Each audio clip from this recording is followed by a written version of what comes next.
For today's video ay another comfort food na naman ang ating ipe-prepare. So alam ko hindi lahat sa atin ay kumakain ng chicken feet, pero ito ay isasahog natin sa ating lulutuin dahil magre-release to ng natural collagen.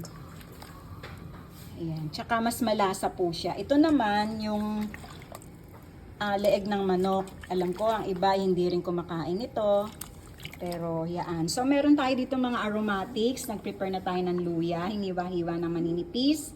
Meron tayong sibuyas na panggisa. At ito yung sibuyas na ika-caramelize natin. Ito yung pinaka-toppings natin sa ating lulutuin. So nagdikdik na rin tayo dito ng bawang at meron tayong malagkit na bigas.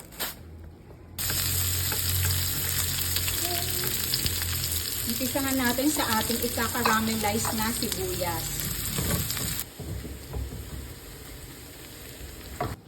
Gagamit din tayo ng onion leeks, saffron, at fried garlic.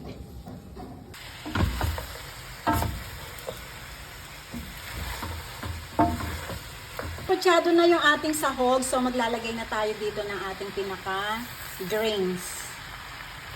2 takal na rice, na regular rice. 1 takal po ng malagkit na rice.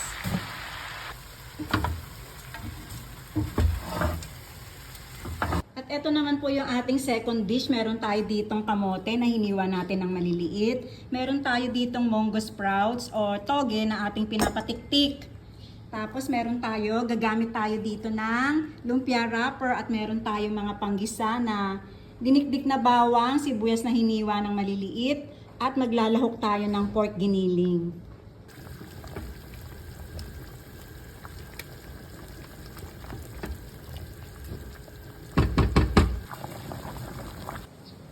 Medyo maaliwalas na nga ang panahon, sana tuloy-tuloy na.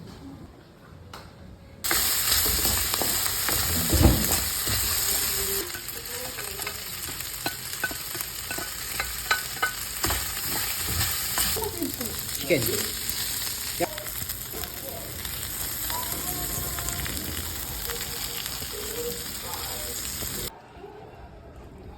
Half cook lang tong gulay natin kasi lulutuin pa naman siya pagkabalot sa lumpia wrapper.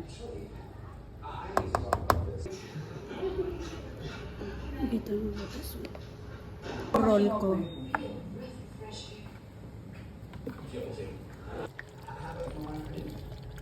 Ilalagay na natin ang ating saffron o sa Tagalog ay kasubha.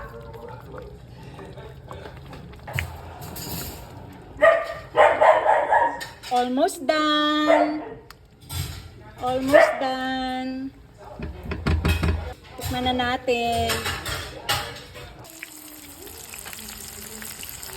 Laki.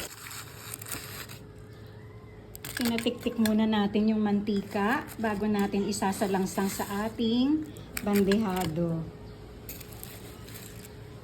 At mas masarap kung may sukang maanghang. Marami ka naman sa akin. Kain na tayo! May pa-pizza.